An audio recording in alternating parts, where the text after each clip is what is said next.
Following his catastrophic defeat in Russia, all of his enemies united against him.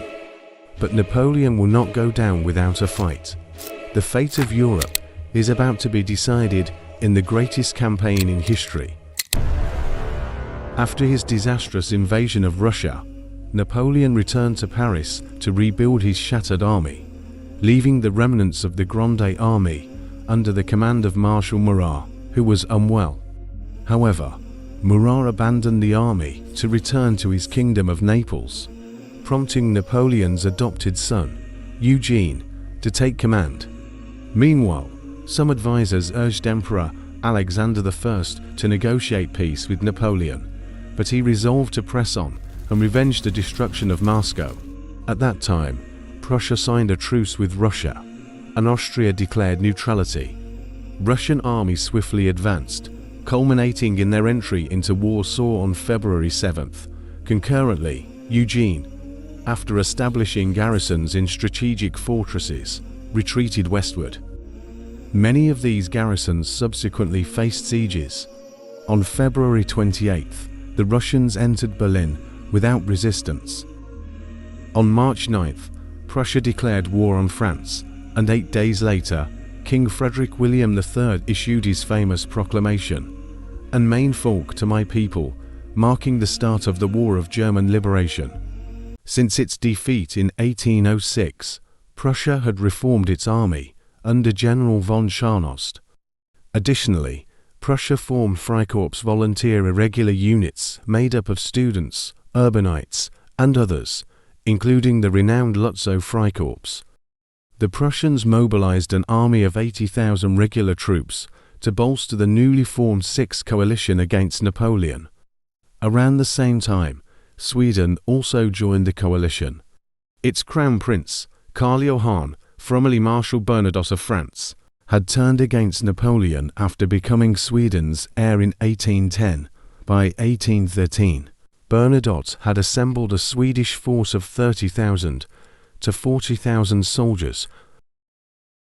Meanwhile, Napoleon worked hard to assemble a massive new Grande Army. He called up 138,000 conscripts, mobilized 80,000 National Guard troops, brought in 45,000 veterans from Spain, 20,000 survivors from Russia, and 16,000 Marines. Despite these efforts, many troops were still being mobilized. There was a critical shortage of cavalry and artillery, with many lost in Russia. The new conscripts were mostly inexperienced and aged between 21 and 23. Despite their lack of training, many still believed in Napoleon's legendary genius on the battlefield. At that time, the French had been pushed back, with Eugene retreating to the city of Magdeburg. Dresden had fallen into Prussian hands, while Russian Cossacks raided deep behind French lines, reaching as far as Hamburg and sparking local uprisings against French occupation. However, on 28th of April, Field Marshal Kutuzov died by pneumonia. Peter Wittgenstein took command of the Russian army. Napoleon now had 220,000 troops, while the Allies 180,000 troops. Napoleon ordered Marshal Davout with 35,000 troops to Hamburg. As Napoleon marched towards Saxony, the Allied army, instead of retreating, they decided the bold decision to stand and fight. The Allies devised a plan to strike Napoleon's right flank as he crossed the Saale River. Napoleon's limited cavalry left him with little intelligence on their movements. On May 1st, as French forces advanced toward Lützen, Marshal Bessières, leading a reconnaissance mission near the village of Rippock, was struck by a cannonball and killed instantly. Bessières was one of Napoleon's oldest and most trusted marshals, just like Lannes. On May 2nd, Marshal Ney's, the Third Corps, was stationed southwest of Lützen, assigned the critical task of holding the French right flank. His troops were dispersed across several villages in the area. The Prussian-Russian forces, advancing from Pagau, launched their attack late in the morning. Around 11:30 a.m., General Blecker led the Prussian assault, aiming for Grogation. Expecting to confront only a small French detachment, Blecker instead encountered a full division. He immediately ordered a bombardment of the French lines before pushing forward with an attack. The Prussians succeeded in driving the French out of Großgarten, capturing Kleingarten and Rana. Ney, however, quickly mounted a counterattack, regaining the villages after fierce fighting that resulted in heavy losses on both sides. Yet, at around 2 p.m., Blecker sent his last brigade forward, forcing the French to retreat again. The Prussians advanced as far as Kaya, before Blecker being wounded. Napoleon, who had been visiting the site of the 1630 Battle of Lützen nearby, heard the cannon fire and rushed to the battlefield. By mid-afternoon, he arrived and began rallying the retreating conscripts. As French reinforcements arrived, Ney successfully halted the Allied advance at Kaya. By 4 p.m., the intensity of the battle increased as both sides committed their reserves. The villages, particularly Kaya, changed hands several times as the fighting raged on.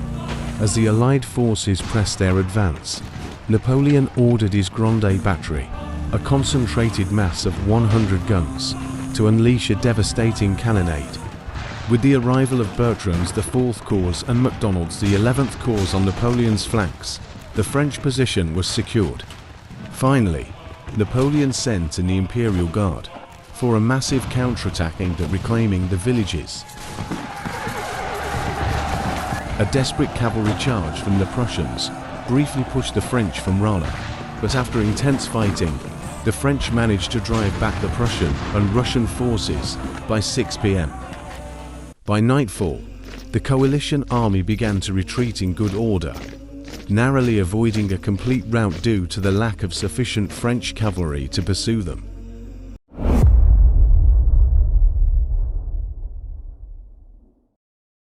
The Battle of Lützen ended in a costly French victory. Napoleon's forces suffered around 20,000 casualties, while the coalition army lost approximately 15,000 men, including General Gerhard von Scharnhorst. Reflecting on the battle, Napoleon remarked, "These animals have learned something." Despite their defeat, the Allied forces retreated in good order, due to the French army's lack of cavalry for pursuit. As Napoleon advanced eastward, preparing for another confrontation, he sent Marshal Ney toward Berlin to pressure the Prussians into defending their capital and potentially split the Allied army. However, the coalition regrouped near Bautzen, positioning themselves close to the Austrian border in an effort to draw Austria into the war. Napoleon directed Ney to move south, while he focused on pinning down the coalition army. In 2 days of fierce fighting at Bautzen, the Allies fought with great determination. Marshal Ney's confusion over orders led to delays, preventing the French from encircling the Allies, though they managed to capture Bautzen on the first day. On the second day, the French launched heavy assaults, but Ney once again failed to cut off the coalition's retreat, allowing them to escape. The French suffered significant losses. During the pursuit, Grand Marshal of the Palace, General Giraud d'Aurillac, was mortally wounded by a cannonball and died shortly after, leaving Napoleon deeply upset. Again, Napoleon's lack of cavalry prevented him from pursuing the retreating enemy. To make up for this, he dispatched Marshal Oudinot to capture Berlin. However, Oudinot suffered a defeat at Lucco at the hands of General von Bülow. Following the Battle of Bautzen, Napoleon agreed to a truce with the coalition, as requested by Austria. On June 2nd, this led to the signing of the Armistice of Pläswitz on June 4th. Reflecting on it later, Napoleon admitted that agreeing to the truce was a mistake. Napoleon accepted the truce primarily to rebuild his cavalry, which had been critical in preventing him from achieving decisive victories. Additionally, he hoped to use the time to secure Austria as an ally or at least neutral. In 1810, Napoleon had married Marie-Louise, the daughter of Austrian Emperor Francis I, making the emperor his father-in-law. However, Austrian Foreign Minister Clemens von Metternich had different intentions. Metternich sought to establish peace in Europe and restore a balance of power, which would weaken Napoleon without fully destroying him. This will prevent Russia from becoming too powerful. On June 26, 1813, Metternich met Napoleon in Dresden to negotiate terms for peace. Metternich's proposals included the return of Illyria to Austria, the repartition of Poland, and the dissolution of the Confederation of the Rhine, Napoleon's coalition of German states. However, Napoleon refused these terms, famously throwing his hat to the ground in a fit of rage. Metternich responded saying, "Peace and war lie in your Majesty's hands. Today, you can still make peace. Tomorrow, it may be too late." Napoleon replied, "I would rather face 1,000,000 men in the field than negotiate at the table." On August 12, 1813, Austria officially joined the Sixth Coalition and declared war on France. The Allied forces were now organized into 4 major armies: the Army of the North led by Crown Prince Karl John, the Army of Silesia, commanded by General Gebhard Leberecht von Blücher, famously known as Marshal Vorwärts, Marshal Forwards, the Russo-Prussian Reserve Army, under General Bennigsen, and the main force the Army of Bohemia commanded by the 3 allied monarchs and Field Marshal Schwarzenberg. At Trachenberg, the Allies formed the Trachenberg Plan to defeat Napoleon by avoiding direct battle with him and instead targeting his marshals, weakening his forces while building an overwhelming army. On the other side, Napoleon managed to rebuild his cavalry, though it remained weak. Taking the initiative, he ordered Marshal Oudinot and the Army of Berlin to resume the advance on Berlin. Crown Prince Karl Johann considered retreating, but the Prussians urged him to stand and fight. On August 23rd, at Groß-Beeren, the Army of the North secured a stunning victory through intense fighting.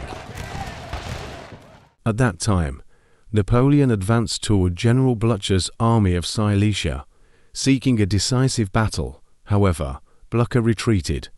Soon after, Napoleon received reports from Marshal St-Cyr that the entire army of Bohemia was marching toward Dresden. Napoleon left Marshal MacDonald in command of the Army of the Bobber, while he marched rapidly to Dresden, sending Vandam's the First Corps with 50,000 men to cut off the Allies' retreat. Europe is on the brink of witnessing one of Napoleon's most brilliant and hard-fought victories.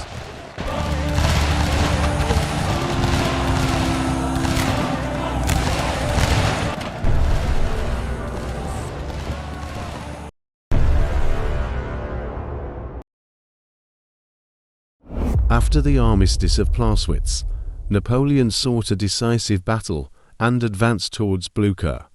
Simultaneously, Oudinot marched north towards Berlin, but suffered defeat at Groß-Beeren.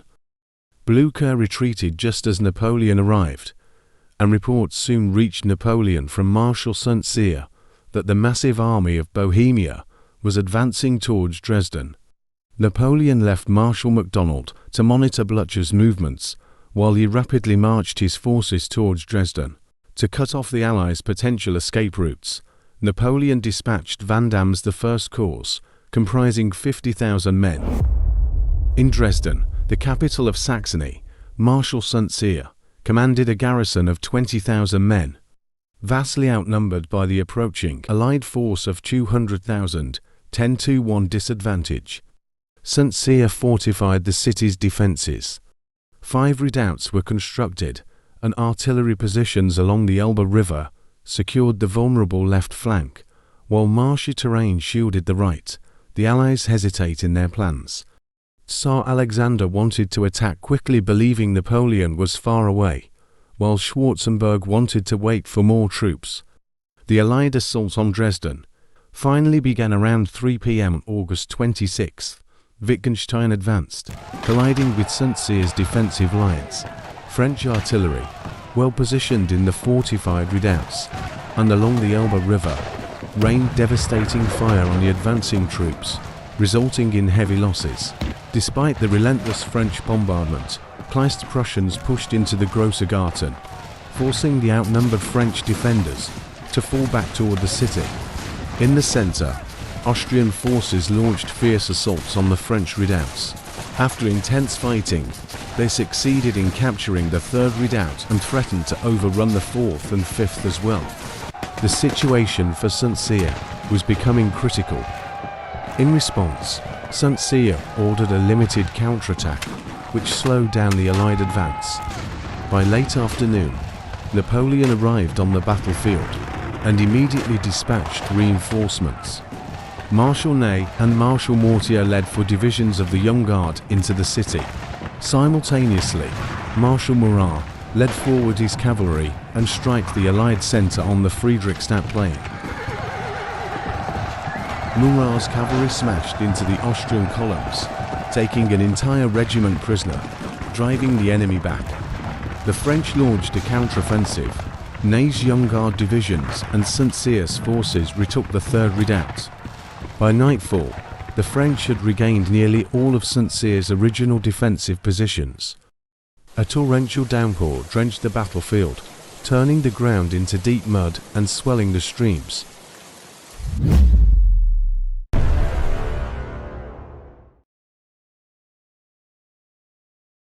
Overnight, Napoleon's forces were significantly reinforced by Victor's II Corps, Marmont's VI Corps, and the Guard Cavalry, bringing his army to 135,000 men. In contrast, the Allies fielded 215,000 troops. Napoleon identified the Allied left as a vulnerable point. Napoleon organized his forces strategically. Murat and Victor took position on the left. Marmont and St. Cyr held the centre, while Ney, supported by the Young Guard and Guard Cavalry, commanded the right. The battle began at 6 a.m.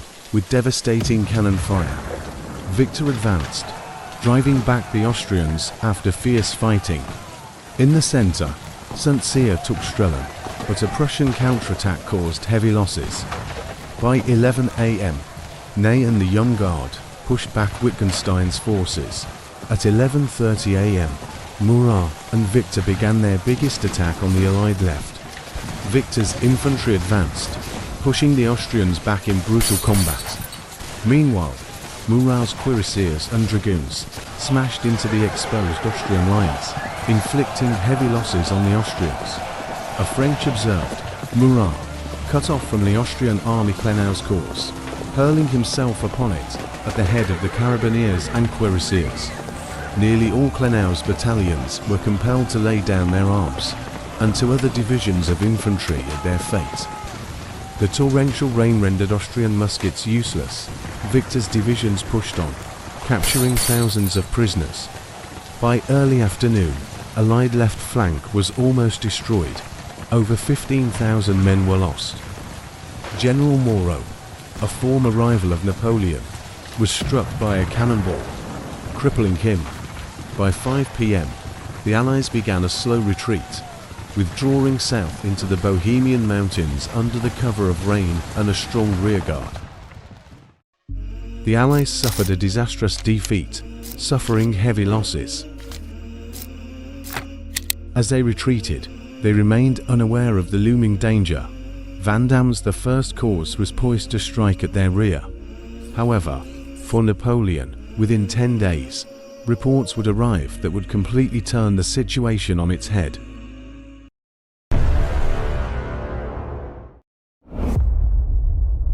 When Napoleon left to defend Dresden, he left Marshal MacDonald in command of the 100,000-strong army of the Bobber. Seizing the opportunity, Blücher, now aware of Napoleon's absence, turned his 95,000 men toward MacDonald. Despite harsh weather and low morale, Blücher's army advanced with determination. The Battle of Katzbach unfolded in chaos under torrential rain and rising floodwaters. On August 26, 1813, Marshal MacDonald ordered to outflank Blücher's army.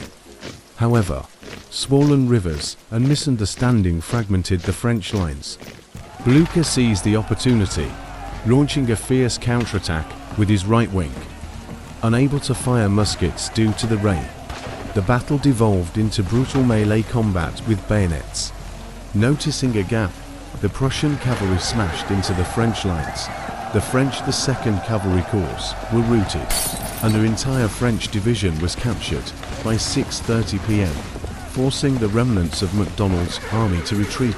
Their retreat became a rout, with many French either killed, captured, or drowned in the flooded Katzbach and Neisse rivers. The French continued their retreat under constant attack. By 1st of September, they had suffered 30,000 casualties, 2 eagles, and 100 guns compared to Blucher's 20,000. The crushing Allied victory at Katzbach shattered French morale. The battle gave rise to a German saying, now obsolete, "He's advancing like Blucher at Katzbach." Following Napoleon's victory at Dresden, General Vandamme pursued the retreating Allies with 34,000 men. Near the town of Kulm, Vandamme caught up with General Ostermann Tolstoy's rearguard. If the French won, they might block the passes out, trapping the army of Bohemia between him and Napoleon. Ostermann Tolstoy, with just 13,000 men, prepared for a desperate stand to hold off the French.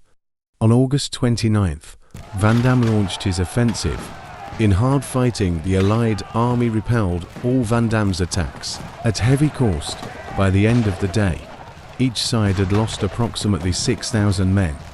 On the second day, as Austrian and Russian reinforcements arrived, the French attack was repelled and made a daring counterattack.